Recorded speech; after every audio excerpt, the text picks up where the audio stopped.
good source of water, fertile land, up in the mountains, clean air, with a space to build housing in different areas.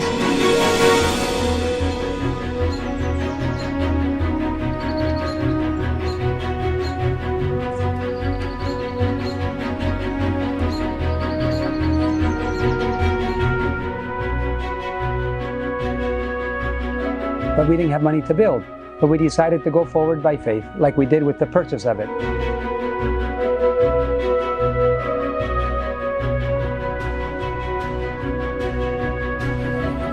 The time to hide will come after the close of probation, not now. This is not hiding time.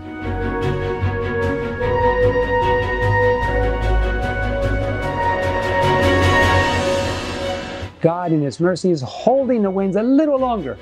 Make the move.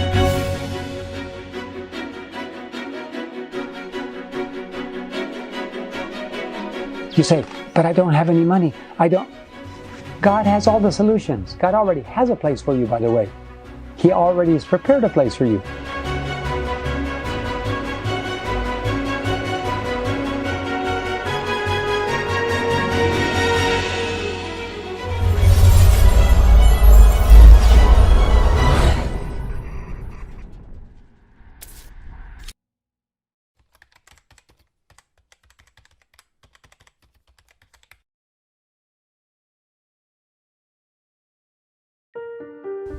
When we bought the television network, it was right in the middle of the city. We took what we had, what came with it, the buildings, the property, we improved it, we operated there for several years, but we were praying for nearly 4 years to find the right place outside of the city. Suddenly, everything fell together and the right piece of property.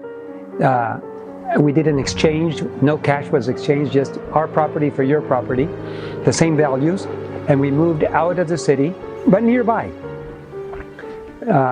We moved out of the city to a place about 11 miles from the center of town, outside with privacy, and it's been a wonderful place.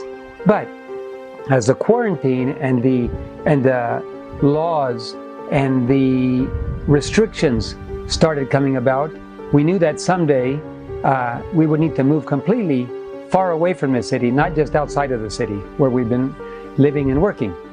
And it has been a blessing to us, but we knew it was time for a further move.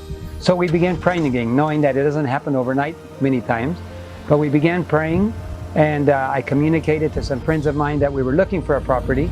We didn't know where, just someplace maybe in the mountains further away from town. One day, one of our workers, a non-Adventist man who drives the vehicles for us, he said, I grew up in the area of Samaipata, and I know that area, and there's a friend of mine, that has a property with 88 hectares up in the mountains. Well, we were immediately interested, and it took a while to get up here because it was rainy season and the vehicles couldn't make it to the property. One day, we found that it was dry for several days. We tried again. We were able to come here, and we loved the property. We began saying, Lord, good source of water, fertile land, up in the mountains, clean air, with a space to build housing in different areas. And we began praying about it, but we had no idea how to purchase. One day the man said, well, are you interested or not? I said, I am, but I just don't have any money. And he said, but we ought to get started. I said, we do have one extra vehicle. We can give you the vehicle as earnest money, a down payment. It's not very much. It's only about 1/20th of the cost of the property, but we could start. He said, I'm willing. So we gave him that vehicle as a earnest down payment. And after several months, he said, well, when is the next payment coming? And we didn't have any answer. But I said, I have another vehicle that I can give. Okay, give me another vehicle. My son needs one in town. So he took that one. The question is, would we ever be able to finish paying for it or not? I didn't have the answer, because I've started projects, many projects. It's like planting agriculture. Not every seed you plant produces, but the more you plant, the more you harvest. And I've had projects that after putting money into it, we lost everything. And we've had projects that worked for a while, and then eventually we weren't able to go forward. So one never knows You just have to trust and go forward and plant and work and plant and pray and work. And so the time came when we had no more vehicles and we needed money, and then one donor was able to help with part of it, and more, and we kept making payments, a lot of sacrifice. And as we got very close, then we realized it was going to become a reality, and we finished paying for it, and we were just so glad to have raw property. When we came up here to camp, it was paid for. We came up here to spend a weekend. It rained. Water came under the tent, water came through the tent, water came from above over us. Next thing you know, we were sleeping in water, and we just we just sat in the car all night. It was a miserable, one of the most miserable nights I have ever had in my life. And I decided we got to build. But we didn't have money to build. But we decided to go forward by faith, like we did with the purchase of it. And the house that we're recording this in, it was the first house that we built, and it was a lifesaver during those cold days when it rained and it almost down to freezing. And then today we have, I think we have about 8 houses. We have quite a few more to build, and we have a warehouse where we can store things. The Lord is really blessed. We realize we need more places for people, and we need plenty of agriculture land. Other agriculture land is becoming available near here. It's never easy to be able to buy something, but as we go forward, we find that God opens the doors, and with much sacrifice, the project goes forward. So how did we know it was God's will? Until it was paid for, we just went forward with the instructions that we were given. We knew that it had to be with a source of water. If you read Country Living in Last Day Events, it gives a lot of information, and there's many other instructions that we can find that gives us an idea what to look for. Water, agriculture, privacy, distance. Now, one of the things that's important to note is that we were not trying to hide. This is not a time to hide. This is a time to let our light shine from the top of the hill, so that all men may see the good works and glorify our Father which is in heaven. Many people say, well, how can you hide when you're telling everybody about what you're doing? And we're not trying to hide. All our neighbors know. Everybody in the city knows. We've given a concert with all the children and everything in the plaza. The mayor knows. The health work. Everything that's going on. So the whole area knows what we're doing and why we want to do it. Our neighbors have come up to visit many times. So we see that God's providence made it possible, and since we were obeying His will, we saw God made it possible, and we know it's His will because He made it possible. If it would not have been His will, we might have lost a down payment or lost something, and God would have pointed us in a different direction. But He gave us success, it was finished, and that was confirmation to us that we were walking in the right direction.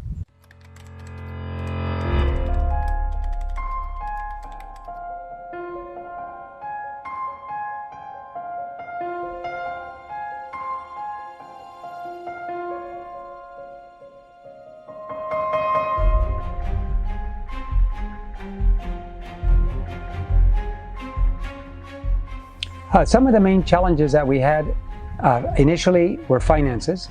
We found what we thought was the right property. We didn't know how to pay for it.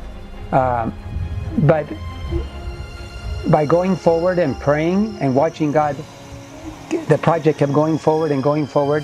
We came to the conclusion that God was opening those doors as we watched, and we watched for signs of God's approval and leading. And then eventually it was paid for.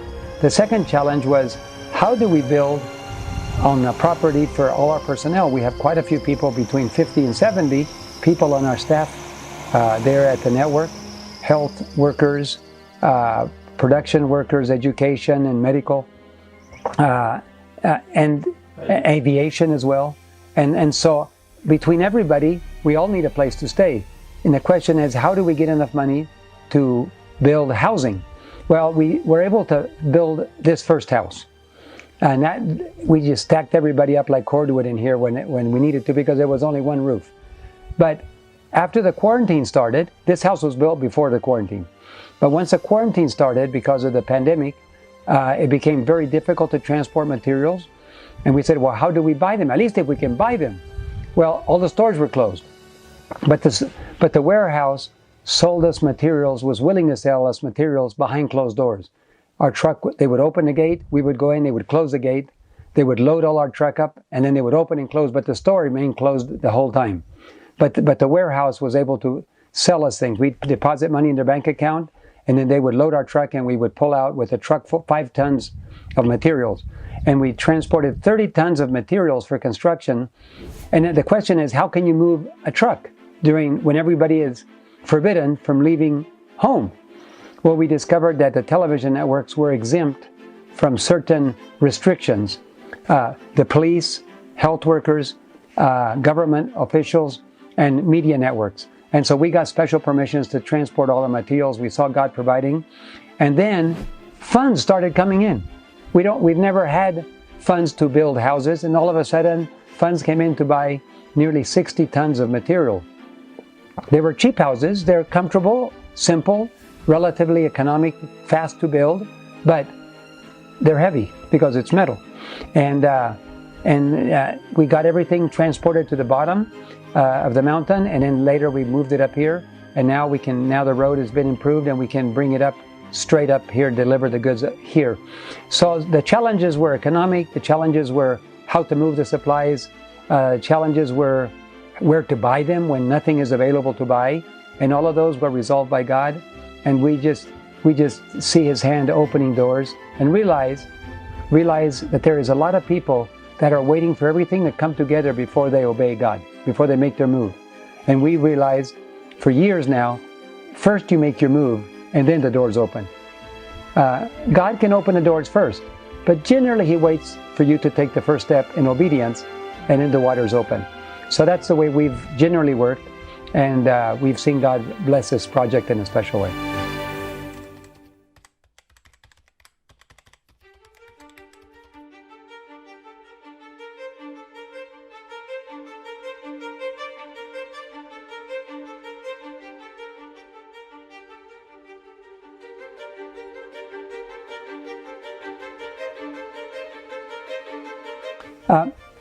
The purpose of country living has several facets. The first one is to raise your families in a safe and spiritually safe environment, where your children are raised in an environment where they're not at risk, they're not exposed to all the temptations in the city, they're not exposed to all the media and publications that the world publishes, where they can run freely, where they can play with sticks, dig holes, help to do agriculture, work in a simplicity where parents can point their children to what God is doing, to God's nature. That's the first purpose of living outside the city, and that's the reason that for over 150 years of the Advent message, Sister White, the Spirit of Prophecy, has been telling us that we should live outside the cities, not to escape from anything, just to have a safe environment. Now, should we work in the cities? Yes. The cities have millions of people that need to be reached. So we need to work in the cities, but live outside of the cities, nearby, but in places that are spiritually safe for our families.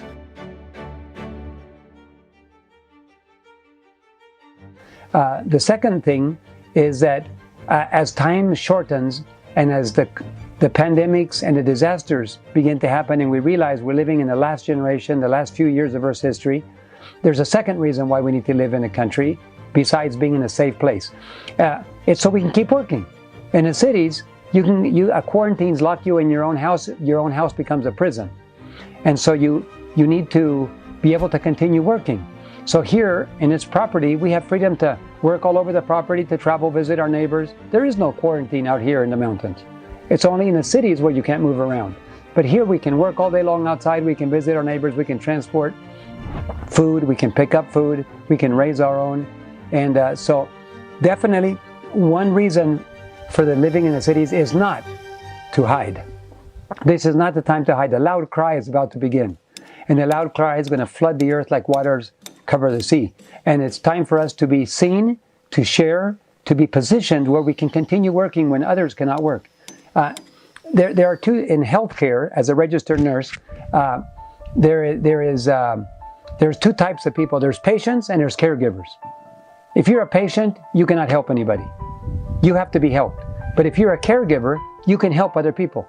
We want to be positioned in a country where we can be a caregiver. We have a place to stay, we have food, we have freedom, and we can help our neighbors, we can share, we can broadcast from right here.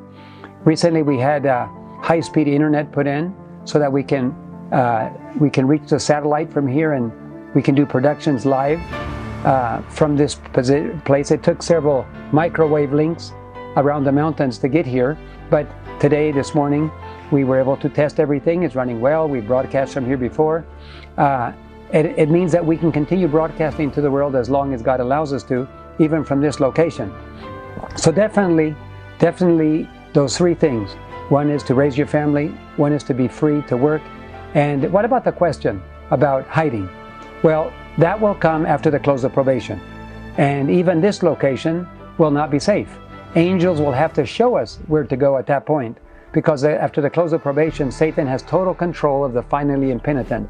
And there's nobody to be saved anymore. Everybody's made their final decision. At that point, God, like Elijah, will prepare a place for us to go. Now, of course, they will hit the cities first before it hits here. Another reason not to live in the cities is because God's judgments are about to fall on the cities. If you live in a city, you can't leave during a quarantine or a severe control. The vaccine is coming, and you won't be able to move if you don't have a vaccine. And the vaccine has many physical risks to our bodies and possibly to our minds. And we have to be very careful. This is not a normal vaccine. This was developed specifically to control mankind. And so those who stay in the cities will probably die in the cities. Now God can forgive. Samson lived among the heathen.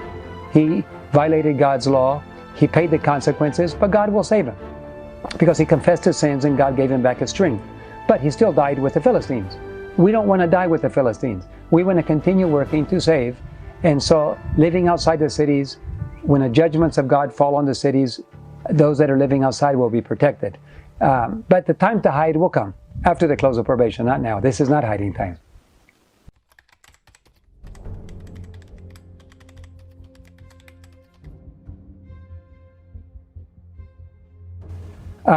Many have asked, when should we leave the cities? Well, if you are raising a family, you should have left a long time ago.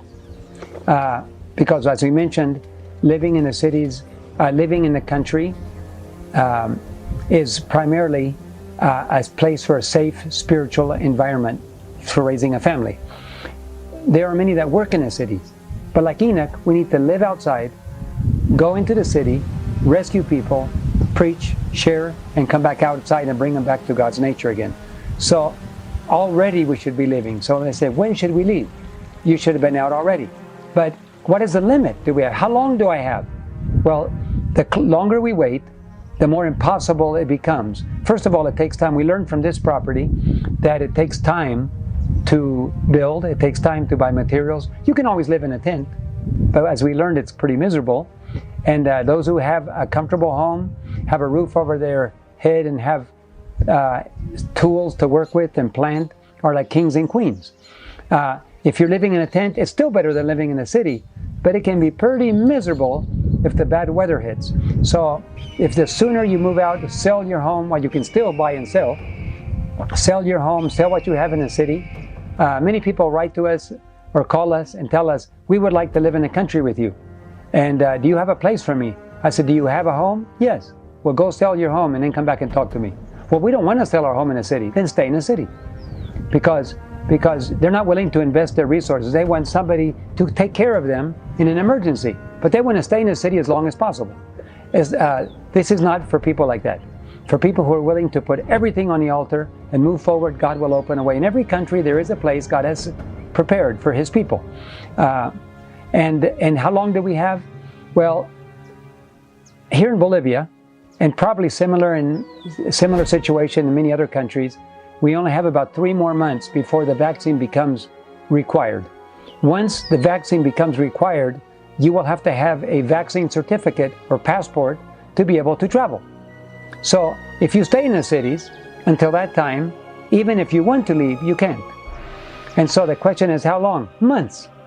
Every country is different. Some countries already require it, and other countries are about to require. So it varies from country to country how much time we have. But one thing for sure, if you don't comply, with the vaccine requirements, most people will not be able to go to the grocery store, go to the bank, travel. Pilots won't be able to exercise their licenses. Chauffeurs and drivers and those who work in public locations will not be able to work there. Schools, you can't go to school unless you have it. All students will be required to have the vaccine to go to a public location where all the students are there. And so it's time to start thinking months away. By the time this video, somebody might see this video, it might be already too late. But I know that God loves people, and the reason He's brought us, we thought that late last year was going to be the last opportunity, but God is merciful. He gives us a little bit more time and a little bit more time so that people will wake up and do it. But once you make up your mind that you're not going to go out of the city, you're going to stay there no matter what, then there's nothing that God can do. But God is gracious to us to give us a little bit more time so that we can get ready and we can make the move for those that want to.